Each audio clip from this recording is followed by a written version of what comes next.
What's going on, guys? It's Greg here. Just wanted to do a video about how to select a good get home bag or a survival bag, bug out bag. This video will primarily be about the criteria that you should look for when you're selecting a get home bag or a survival bag, basically a multi-purpose backpack that you have certain supplies with you in case you need to walk home from, wherever you are. If you're traveling away from home, you find yourself stuck in a situation, you need to get out, you need to evacuate, or, whatever. If your car breaks down, you're stuck in a winter storm, whatever the situation is, you're in a city, you work in a city, and there's just been a major terrorist attack. So I'm just going to go over the criteria that I personally use when I select my bug out bags, my get home bags. My get home bags. The key with the get home bag is you want it to be as light as possible. This is not a bug out bag, it's not an inch bag, it's not a I'm never coming home bag. This is what I would call a multi-purpose universal survival bag that you can carry with you everywhere you are. No matter what the situation is, it's going to have all your essential tools and your essential gear that you need to survive up to, a certain period of time. It's not going to have, a lot. It's not going to have a lot of stuff in there. It's just going to have basic tools, basic essentials. So this is the kind of pack that you're going to want to carry your basic things that you need. You're not going to be able to carry 20 pounds of food rations in this pack. This pack is going to have room for maybe just a little bit of food and some gear and some other essential items.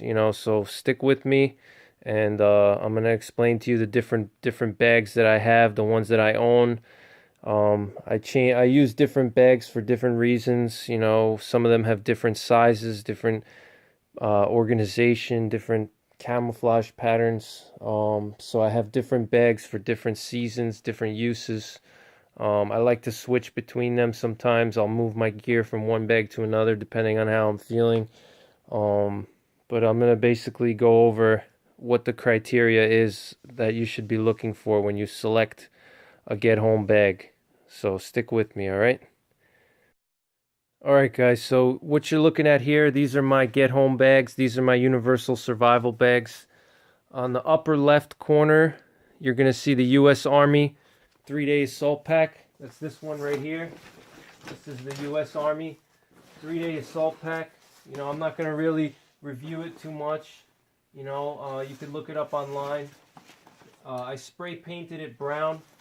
That's why it has this brown color. This is normally comes in the ACU camo. It's like that blue camo.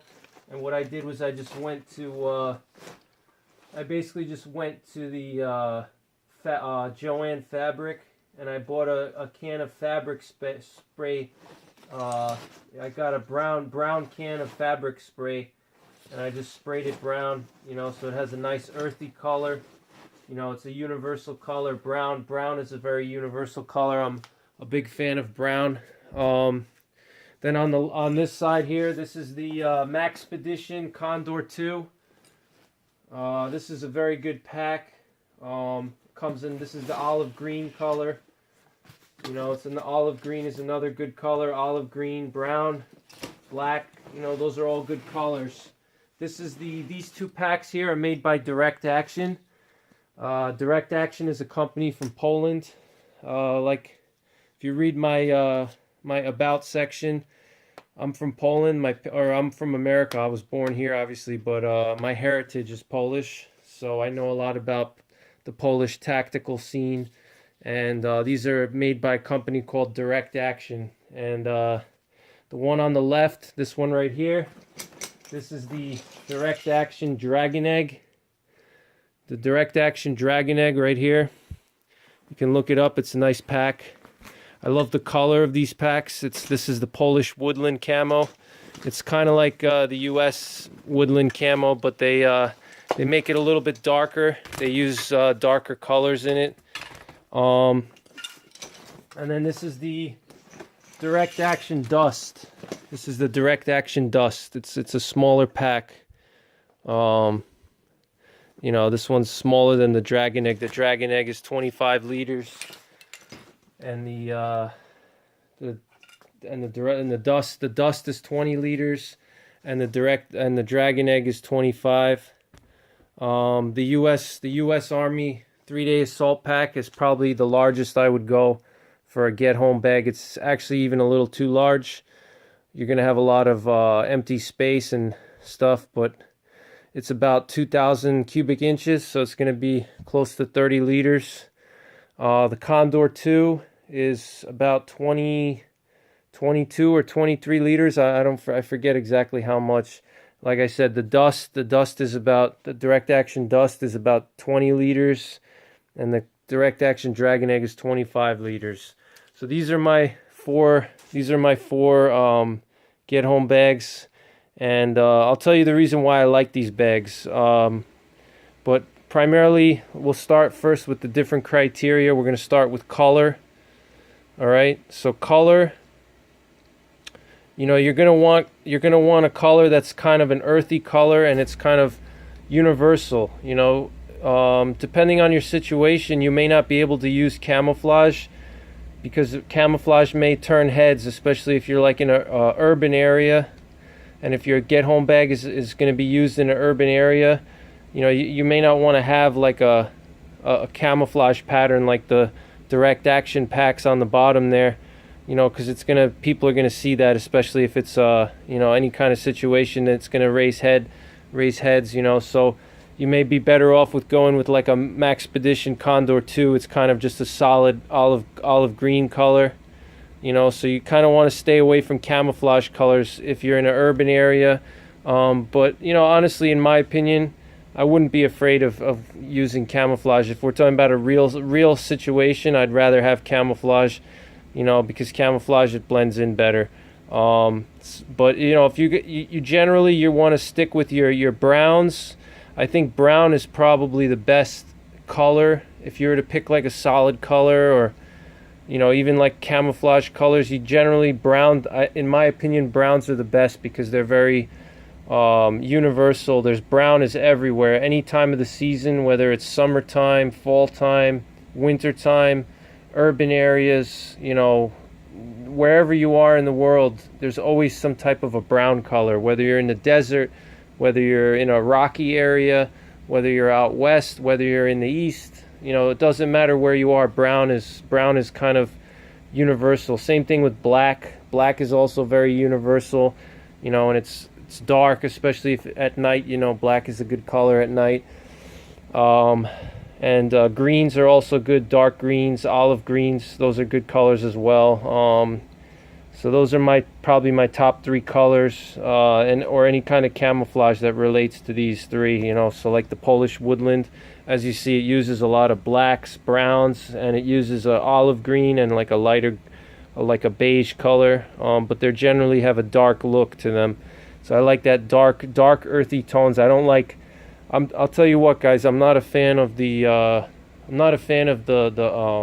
flat dark earth color. I know a lot of guys are crazy about that. That's like the new thing, is flat dark earth. I don't think it's a really natural color. I think it stands out. It's too light. You know, you want to stick with what's tested by time. You know, what's time-tested camouflage colors that have been used in conflicts for the last multiple decades are going to be your browns, your greens, and your blacks. You know, those colors have been used, you know, in multiple conflicts, you know, multiple wars. They work, you know. Then you're going to want to look at, so you got your color, you know. Then you're going to want to look at your well, I should have really put size here, but you're going to want to look at size, you know. For a get home bag, I think, in my opinion, I think 20 to 25 liters is probably the best size.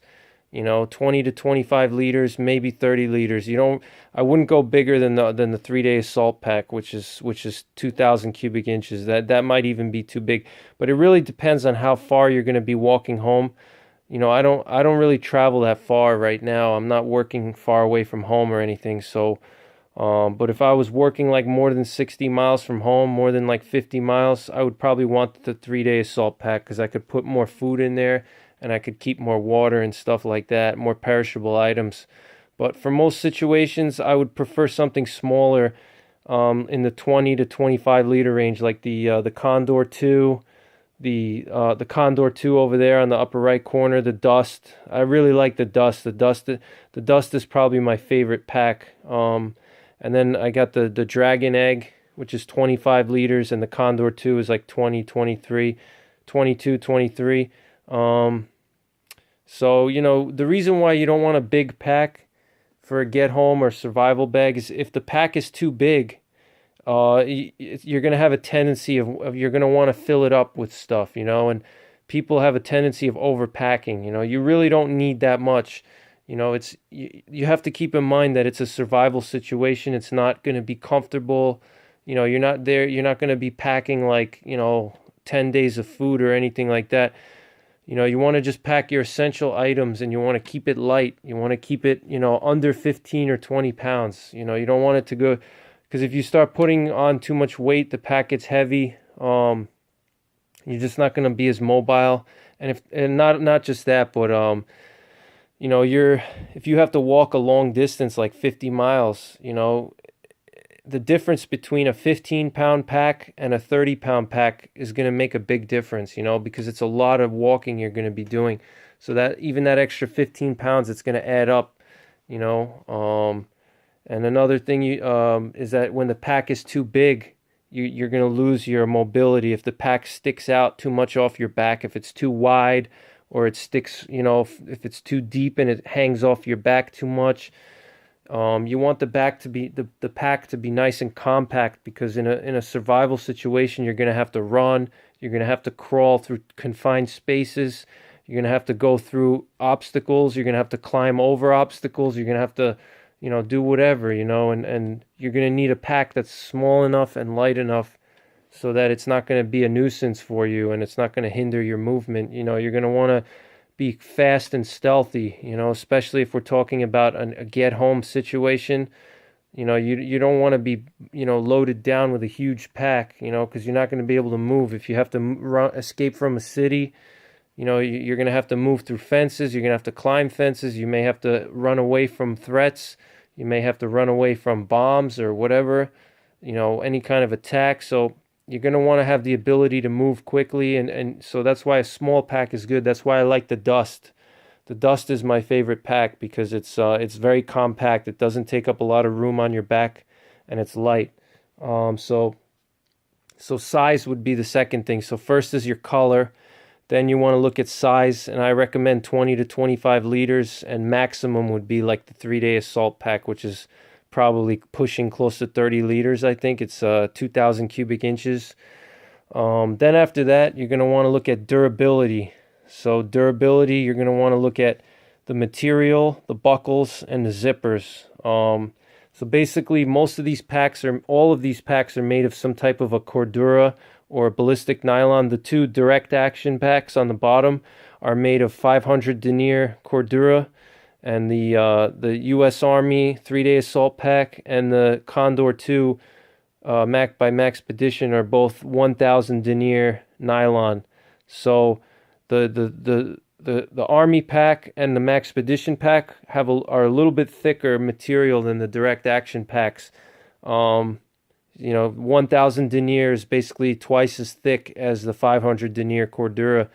You know, but I wouldn't go less than 500 denier Cordura. That's probably the minimum I would go. But even 500 denier Cordura is plenty strong. You know, like the Army pack and the Maxpedition pack probably are beyond what you would really need. Those packs are for, like, you know, an infantry platoon that they're going to be encountering, like, you know, landmines and stuff, and, you know, heavy firefights. They're going to need the most, you know, they're going to need the most rugged material. So they go up to the 1,000 denier level.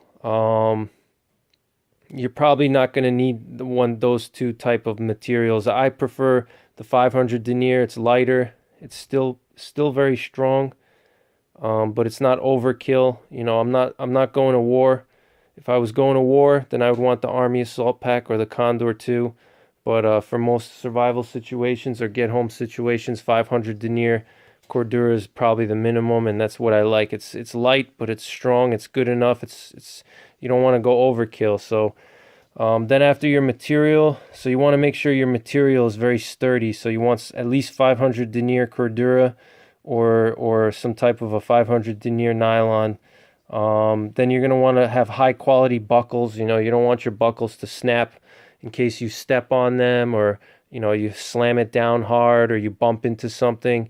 You don't want your buckles to crack, so you want to have high quality buckles. You know, some brands that are very well known is ITW Nexus, Fastex, and what's the other one I'm forgetting now? Duraflex. Those are like the three big brands that are, you know, time tested and they work. Zippers, you're going to want a high quality zipper. You know, typically YKK is a very well known zipper. Then you're going to want to look at your comfort and your fit. So the most important thing is the pack has to be comfortable. You know, some packs, they don't have a lot of padding on the straps. Some packs, they just don't fit people right. It really depends on mostly your torso length, but I'm not going to really get into that. You can do a search on that on Google, how to find the right torso length. But generally for a get home bag, torso length is kind of, you know, you're not going to find a pack that's going to have a torso length because they're made to a certain size, so you're going to have to put up with it, you know, whatever it's made for. Like for me, I'm a bigger guy, you know, I'm 250 pounds, so some of these, you know, a lot of get home bags are kind of tight on me, that because they make the straps very short, and I have a big chest, you know, so it kind of bites into my underarms a little bit. But generally you're going to want to put your bag on, try it out with a few pounds in it, and see how it feels. You know, if you can't wear the pack for 5 minutes, you're not going to be able to wear it for 5 days. You know what I mean? So, you know, you want the pack to be comfortable. I know a lot of guys are going to say, oh, you know, you're a freaking, you know, P word, you know, you're a P word. You have no, you know, you have no guts, you know, you can't carry it. You know, comfort doesn't matter. Well, comfort matters though. It really does, because if you're not comfortable in it, you're not going to want to wear it, and you're going to, you know, you're going to injure yourself too. You're going to get injuries. So yeah, so comfort and the fit has to be good. So, you know, you want to make sure it fits you well. Then you know, organization is important. You know, you want to make sure that there's some organization. You don't want to just have like a big open bag. That's kind of the only thing I don't like about the 3-day assault pack, is there's no organization in it. It's just like big pockets. I wish they had a little organization in there, a couple smaller pockets and stuff like that. But you can get around that. You could just buy yourself organizers. Like Maxpedition makes a very good organizers, so you could put all your flashlights, your pens, and smaller items in those organizers. But like the Condor too, the Direct Action, they have very good organizers, so you can put your smaller items so that they don't get lost and stuff like that. So let's see. I talked about color. I talked about the, you know, color. You want to have browns, dark greens, and black. You want your size. You want it to be 20 to 25 liters, preferably. Durability. You know, you want to have a durable material. At least 500 denier Cordura or 500 denier ballistic nylon. You know, you can go up to 1,000, but it's going to be heavier. You're going to pay the price for that with extra weight, so you got to keep that in mind. And it's also going to be more stiff. It's not going to be easy to unzip it or open. Then your buckles, you know, you want to have your buckles, you know, have to be strong. ITW Nexus, Duraflex, Fastex. Zippers, you want to have YKK zippers. Then, you know, you want the pack to be comfortable. You want it to fit good on you. If you can't wear it for 5 minutes, you're not going to be able to wear it for 5 days. Then you want some organization. You don't want to just have like a one big pocket or two pockets. You want to have a little bit of organization in there. If you for whatever reason you can't find a pack that you like that has organization, you can buy organizers from Maxpedition, and other companies. They make organizers. Condor, for example, makes organizers where you could put all your small stuff in there. And then another thing too that I didn't mention here is weight. Generally speaking, for a multi-purpose survival bag or a get-home bag, you don't want the pack to be heavy. You want the pack to weigh like less than 3 pounds. You know, so like the Army assault pack, it weighs 5 pounds. Just empty by itself, it's 5 pounds.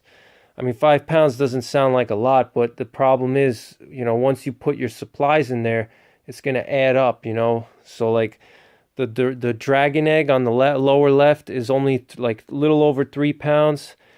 The direct action dust is the lightest pack out of all these. It's about 2 pounds, just over 2 pounds. So this pack is basically weighs nothing, you know, and it's still very strong. It's made of Cordura. And then the Condor 2 is, I think it's also in the 2 or 3 pound range. So generally, you really don't want to go above like 3.5 pounds. You know, the Army assault pack is good, but it's about 5 pounds empty, and that's heavy. I mean, with nothing in it, 5 pounds, 5 pounds, you know, that's a lot of weight. You know, you can carry, you know, how much water, you know, you could carry like, you know, half a gallon of water is 4 pounds, you know, so that's, so you know, the pack itself is as much as a half a gallon of water. So you got to think about that. So once you put your water in that pack, it's going to be up to 10 pounds almost already, depending on how much water you carry. If you carry 2 liters of water and you put it in the assault pack, you're already up to 10 pounds. And that's just with water. That's not including other stuff, ammo, food, tools, you know, etc. You know, so that's why I like the Dust or the Dragon Egg. They're light packs. They're 2 to 3 pounds. You know, like I said, I'm not going to war. I don't need, you know, super durable things. I'm not, you know, I'm not going to be getting into firefights, hopefully, you know, so I don't need that. You know, I'm not going to be dealing with landmines or anything, you know, or, you know, ambushes or anything. So you know, hopefully you know, I don't need that kind of durability, but I just want to give you guys an example of 4 packs that I think are really good. Any of these 4 packs I would choose as a survival bag, and I can recommend them to you guys. You know, I'm not going to get into the specifics of the pros and cons for each one, because I could be here all day. You know, I would have to do a separate video for that. But, you know, they all have their pros and cons. One is heavier, one is lighter, one is more durable. Some have better organization, others have more molly. You know, there's different pluses and minuses with all of them. But any of these 4 packs I can recommend to you guys. If you pick any of these 4 packs, you're in good shape, you know. And another final criteria I would like to mention is you may want to be prepared to spend a few dollars on a good pack. You know, all of these packs here, none of these packs were less than $80. The assault pack, I actually got it brand new. It might have been close to $100 brand new. The Condor 2 was about $150. The Dust was $130, and the Dragon Egg was also around $130.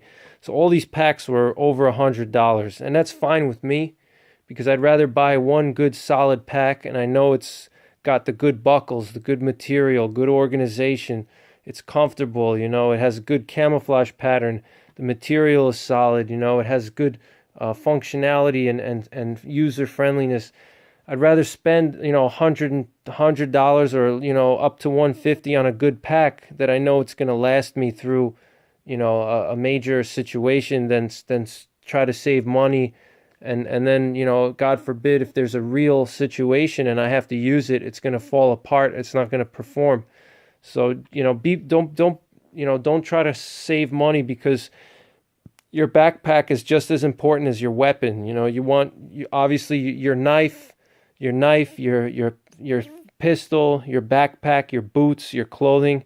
Those are like the 5 most important things. You know, you don't want to cut costs on those things, because if your boots fall apart, good luck. If your knife falls apart, good luck. If your gun falls apart, good luck. You know, if your backpack falls apart, you know, you got problems, you know. So if your clothing is bad, you know, you're not going to stay warm, you know. So don't try to cut costs too much. And I hope this video helped you out a little bit. This is just a quick introduction about the basic criteria for selecting a bug out, a get home bag or a survival bag. So it's going to be your color, durability, comfort, organization, weight, and cost. You don't want to try to cut too much costs. So all right, guys, I'll see you in the next part. I'm going to talk about in part 2. I'm gonna talk about what the basic essential core items that you want in your pack. These are like your basic items, you know, that you should never forget in any kind of pack. You always want to have these items. And then as I progress through the series, I'm going to go into more details of detailed things that you're going to want to put in there, different types of gear, food, etc. I'm going to get more into details of what you should include in your pack. But next part, in part 2, I'm going to discuss the core items that you should always have, the key items. So I'll see you in part 2. You can click on the lower right side of the screen here, and I'll see you over there. All right, take care.